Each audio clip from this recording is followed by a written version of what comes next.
శాశ్వత మిత్రులు లేరు, శాశ్వత శత్రులు లేరు. కాబట్టి మేము దాని జోలికి పోవడం లేదు.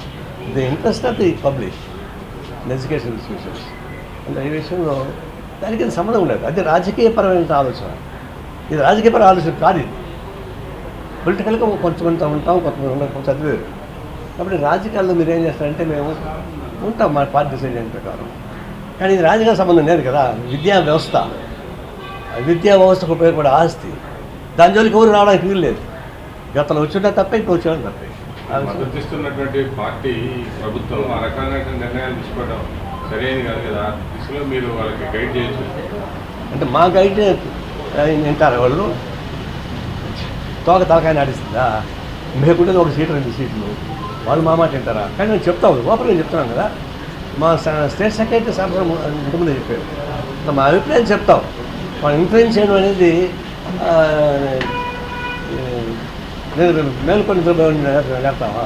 నిజంగా పడుకొని లేపుతాం, కానీ మేల్కొని నిద్రపోయి లేపుతామా? మన అర్థం కాదు. దాంట్లో మేము పొందలుచుకోలేదు. ఈ విషయంలో రాజకీయాల మిత్రవాసితో నేను చూడడం లేదు. ఇష్యూగా చూస్తున్నా. రెండవది, పార్లమెంట్లో రాజ్యసభలో కూడా ఈ వక్ఫ్ బిల్లు అమెండ్మెంట్ అంటే పాస్ చేశారు. ఇది ఈ రోజు నుంచి లౌకిక వ్యవస్థకి చీకటి రోజులు వచ్చేసింది. రాజ్యాంగం లిఖించబడినటువంటి లౌకిక వ్యవస్థ చీకటి రోజు వచ్చేది బిజినెస్ అవసరం చెప్పారు. ఎందుకంటే 2 సభలను యాక్సెప్ట్ చేశారు, బుల్రోజ్ చేసి పారేశారు. ఇంకా రాజ్యాంగానికి ఏం విలువ ఉంది? లౌకిక వ్యవస్థను లిఖించుకున్న రాజ్యాంగం దానికి ఏం విలువ ఉంది? ఇక రిలీజియస్ సంస్థల్లో రాజకీయ జోక్యం ప్రత్యక్షంగా చూసుకోవడానికి ఉపయోగపడే ఏర్పాటు చేస్తుంది. ఒక రాజకీయ వ్యవస్థ రిలీజియస్ వ్యవస్థ పేరు పెడితే అది అనేక పర్యవసాన్ని దారితీస్తుంది.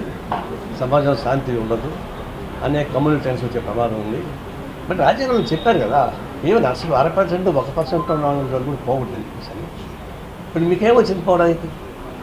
అంటే మొత్తం ఎన్విరాన్మెంట్ యాక్ట్స్ అన్ని రాష్ట్రాలలో అన్ని రిలీజియస్లో ఒకటే విధంగా ఉన్నాయి, లేవు కదా.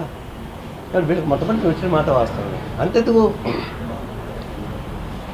1925 ఆర్ఎస్ పుట్టింది, 1925లో కమ్యూనిస్ట్ పార్టీ పుట్టింది. కమ్యూనిస్ట్ పార్టీ అప్పటి నుంచి ఇప్పుడు దాకా ఒకే లైన్లో ఉంది. ఆర్ఎస్ఎస్ వచ్చిన మొదలుకొని తర్వాత ఇది బ్రిటిష్ సామ్రాజ్యత్వం వల్ల ఫైట్ చేయలే, స్వాతంత్రం కోసం కొట్లాడలే, బ్రిటిష్ వాళ్ళు సపోర్ట్ చేశారు సావర్కర్ వాళ్ళు.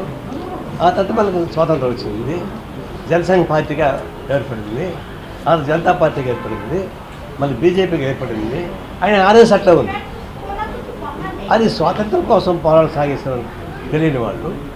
సెక్యులర్స్ కావాలనేటువంటి రాజ్యాంగం రూపొందించిన తర్వాత ఈ రాజ్యాంగాన్ని ధ్వంసం చేయడానికి మీకేం హక్కు ఉంది?